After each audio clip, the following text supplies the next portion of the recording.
Imagina ter uma carteira de fundos imobiliários tão bem montada que te pague R$ 1.000 todo mês sem tu precisar trabalhar mais por isso. Eu sei que você já entendeu que os fundos imobiliários podem te dar essa renda mensal. Talvez o que falte é saber exatamente como montar essa carteira. Mas fica tranquilo porque é exatamente isso que eu vou te mostrar no vídeo de hoje. Como criar do zero uma carteira simples e bem estruturada, perfeita para quem está começando. Seguindo certinho a estrutura que eu vou te passar aqui, você consegue montar uma carteira com bons fundos, capaz de te dar a tranquilidade de deitar a cabeça no travesseiro, sabendo que em algum momento esses R$ 1.000 por mês vão estar pingando na tua conta. Então, se tu não faz ideia de quais fundos escolher nem por onde começar, hoje eu vou te dar o caminho das pedras. Você vai sair daqui de carteira montada e no final eu ainda vou te entregar a estrutura de carteira que eu usaria se quisesse chegar da forma mais rápida possível nesses R$ 1.000 por mês.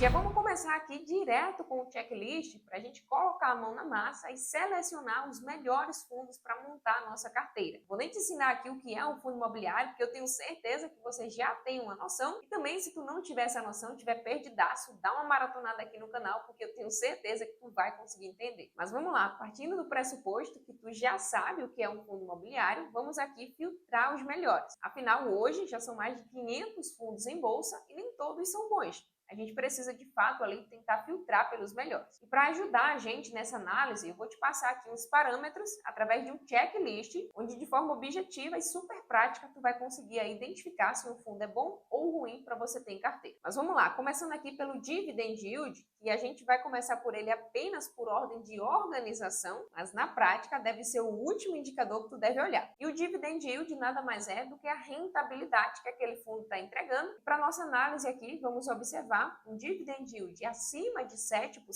e no máximo até 14%. Ah, Raíssa, mas como o dividend yield é rendimento, não seria interessante quanto mais melhor? E na verdade é aí que tu se engana, porque uma regrinha simples de bolsa para você carregar no mundo dos investimentos é que quanto maior o retorno, maior também tende a ser o risco. Então no caso aqui a gente não quer ter dor de cabeça, quer deitar à noite tranquila, por isso que a gente vai focar aqui nos fundos imobiliários mais tranquilos. E para isso, dividend yield acima de 7, no máximo 14. O próximo indicador que a gente vai analisar é o PVP, que nada mais é do que um indicador de preço. Ele vai nos dizer se aquele fundo imobiliário em questão que a gente está analisando está caro ou está barato. No caso, o PVP acima de 1 está caro, abaixo de 1 está barato e 1 seria exatamente o preço justo. E obviamente, como a gente não quer nem pagar barato demais, porque talvez esse preço descontado seja algum problema, e também a gente não quer pagar caro demais, porque senão isso afeta o nosso dividend yield. Então, no caso, vamos olhar para um PVP acima de 0,85 e no máximo até 1,15. Assim a gente garante não comprar nada nem extremamente descontado, nem muito caro. Próximo indicador, liquidez diária, que vai traduzir a facilidade ou dificuldade que a gente vai ter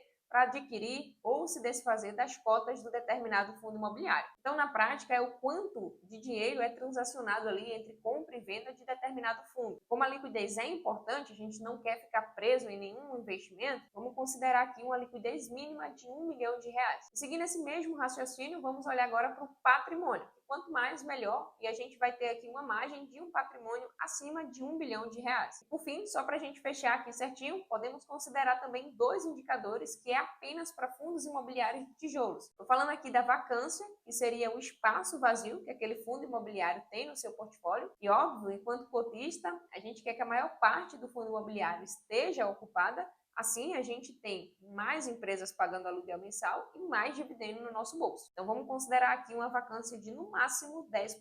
E o segundo ponto seria a quantidade de imóveis, que para a gente ter uma diversificação bacana, vamos considerar aqui, no mínimo, 5 imóveis. Mas vamos lá, vamos colocar a mão na massa, vamos entender aqui como a gente pode aplicar esse checklist na prática para tu entender aí como tu vai identificar fundos bons ou fundos ruins. Então, vamos lá, peguei aqui como exemplo o fundo imobiliário HCTR11, fundo imobiliário que ficou bastante conhecido por entregar um dividend yield alto, como a gente está vendo aqui, 18,30%, e acabou chamando a atenção de muitos investidores que, de forma até mesmo desavisada, bati o olho apenas aqui no dividend yield, acabava investindo e aí o resultado foi que esse fundo imobiliário performou bem abaixo do que era esperado ali pela maioria dos investidores que colocou a grana aqui. Mas vamos lá, dividend yield passou aqui de 14, então no nosso caso já estaria descartado. PVP 0,21, ou seja, teoricamente esse fundo imobiliário está com um desconto em relação ao seu valor patrimonial de quase 80%, que é muita coisa. Imagina aí que tu tem tua casa que é avaliada em 100 mil reais e do nada tu quer vender ela por apenas 21 mil. É um valor muito baixo e realmente talvez esteja passando ali por algum problema o imóvel. Então nesse caso aqui o desconto está muito grande, então provavelmente tem algum problema por trás, também estaria descartado aqui do nosso checklist. Próximo critério seria liquidez diária, no caso aqui é uma liquidez até boa, mas não chega aqui a se enquadrar dentro do nosso checklist, que seria acima de 1 milhão de reais. Agora vamos descer aqui embaixo para a gente dar uma olhada no valor patrimonial, que no caso seria o único indicador aqui que de fato passa, né? Já que o HCTR11 tem mais de 1 bilhão de patrimônio, então passaria aqui tranquilamente. Como ele é um fundo de papel, a gente não vai dar uma olhada aqui nos outros dois últimos indicadores, porque de fato eles são específicos apenas para fundo de tijolos. Então vamos fazer esse mesmo exercício agora com um fundo bacana que passaria aqui tranquilamente no nosso checklist, mas a ideia de fazer esse comparativo, de trazer esse contraste de fato com um fundo muito bom, de muita qualidade, e um fundo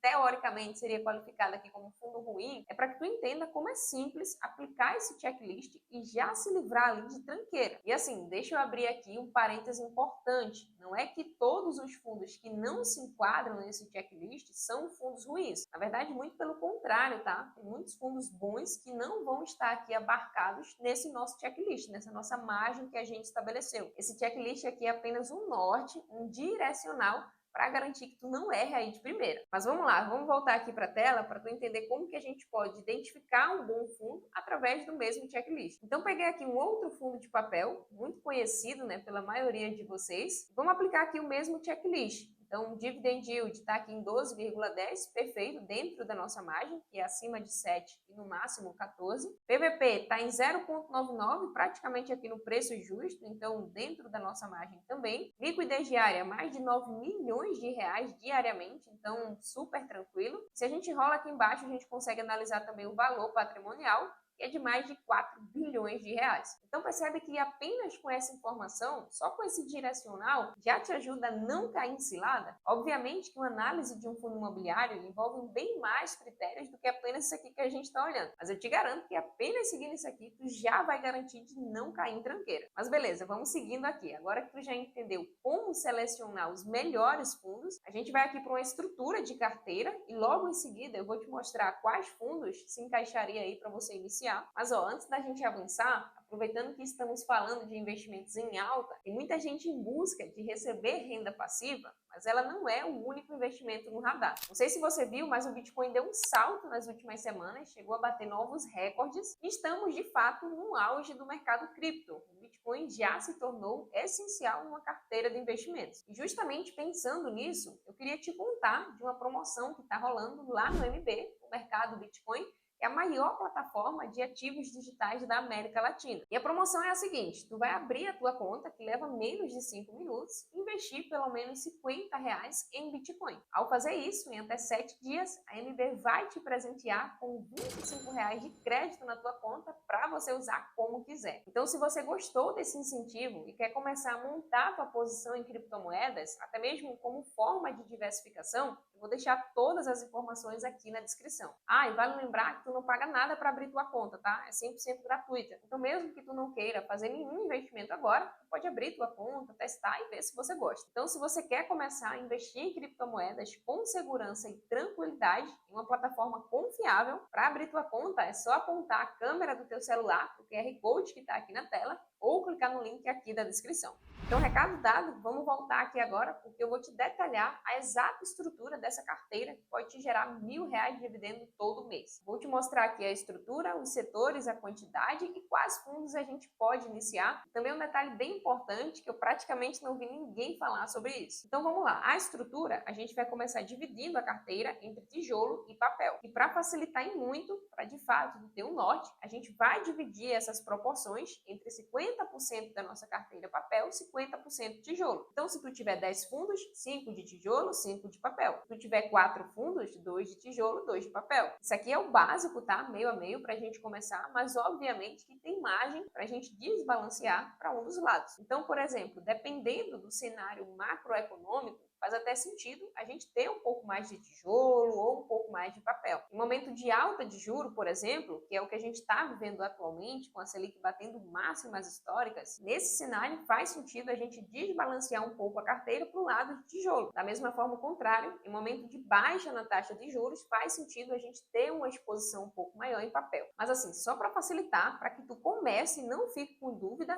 vamos estabelecer aqui essa estrutura de carteira: 50% tijolo, 50% papel. Agora, dentro de tijolo e dentro de papel, existem alguns setores que a gente deve olhar com um pouco mais de importância. É quase que aquela ideia do setor best nas ações. Dificilmente o iniciante deve começar montando a posição de ações dele do segmento de varejo, por exemplo. Então, a mesma coisa aqui nos fundos imobiliários. Tu não vai começar montando a tua carteira na parte de tijolo pelo segmento de cemitério. Sim, existe esse segmento. Então, a ideia aqui é para a gente olhar para o que tem de mais seguro, perene e estático dentro das dezenas de segmentos dos fundos imobiliários de tijolo. E no caso, vamos começar aqui com o segmento logístico e também com o segmento de shopping center. Só esses dois apenas já tá filé para a gente começar. Mais para frente, tu pode acrescentar aí também uma renda urbana, um fundo híbrido também se encaixa super bem. E dentro de papel, a gente vai olhar aqui para os fundos high grade, que são aqueles fundos de maior qualidade. Obviamente que por entregar uma qualidade maior, não necessariamente ele vai te dar um retorno tão elevado, até porque nem é esse aqui o nosso jogo, afinal a gente já estabeleceu uma margem para isso, e a ideia aqui é que tu faça o básico bem feito. Então não inventa moda, tu tá começando agora a estruturar essa carteira, começa com fundos de maior qualidade. Então, entendido aí a estrutura, que seria a proporção, e também os setores que a gente deve ter nesse começo, vou te mostrar agora rapidinho um ponto sobre a quantidade de fundos que a gente deve ter, para logo em seguida te mostrar a estrutura exata da carteira, bem montada, já com os fundos como exemplo. Mas vamos lá, para definir a quantidade de fundos que tu tem que ter em carteira, tu vai olhar para o patrimônio que tu possui. É, exatamente isso. Eu sei que tu escutou falar que tem que ter algo entre 8 a 12, inclusive tem vários estudos que comprovam isso, eu mesmo já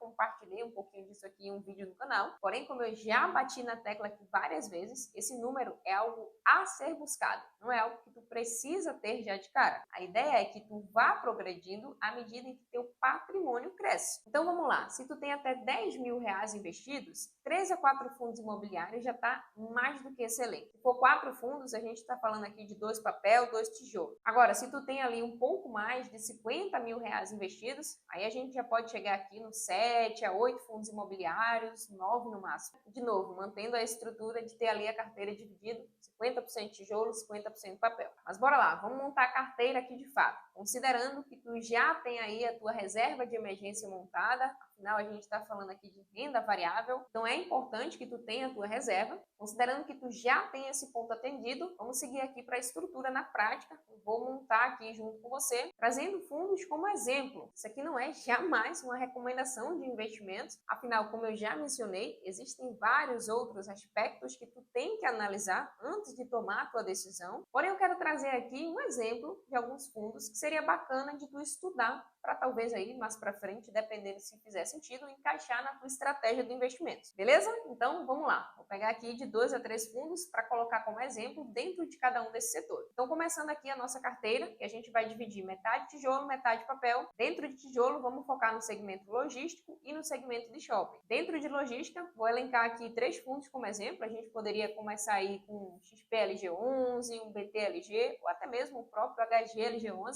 São fundos excelentes que passam aqui no nosso checklist. Claro que não é para tu pegar um, socar o teu dinheiro lá sem analisar. Tu precisa ali, de fato, escolher um fundo, se dedicar ao estudo, até porque tu precisa entender se é o momento de compra, se encaixa na tua estratégia. Então, faz a tarefa de casa aí certinho. Aí vamos lá, do segmento de shopping, a gente poderia trazer aqui o MOL 11, inclusive passou por reformulação recentemente. Um outro fundo, o VISC 11, o próprio XPLG 11, outro fundo gigante também, estaria tranquilamente aqui para se encaixar, porque passa naquele nosso checklist no nosso filtro inicial. Aí vamos lá, de papel, dá pra gente citar um bocado aqui, né, que passa pelo checklist. Então, por exemplo, MXRF11, KNSC11, são dois fundos ali base 10, legal para quem está começando agora. Tem também o REC11, o HGCR11, o próprio KNCR11, que é outro fundo bem conhecido também. Enfim, são apenas alguns exemplos para te dar esse norte inicial para te ajudar no teu estudo. Então, seguindo essa exata estrutura, tu já consegue montar uma boa carteira de fundos imobiliários e com constância, investindo todo mês ali certinho, em algum momento tu vai atingir essa meta de R$ 1.000 de dividendo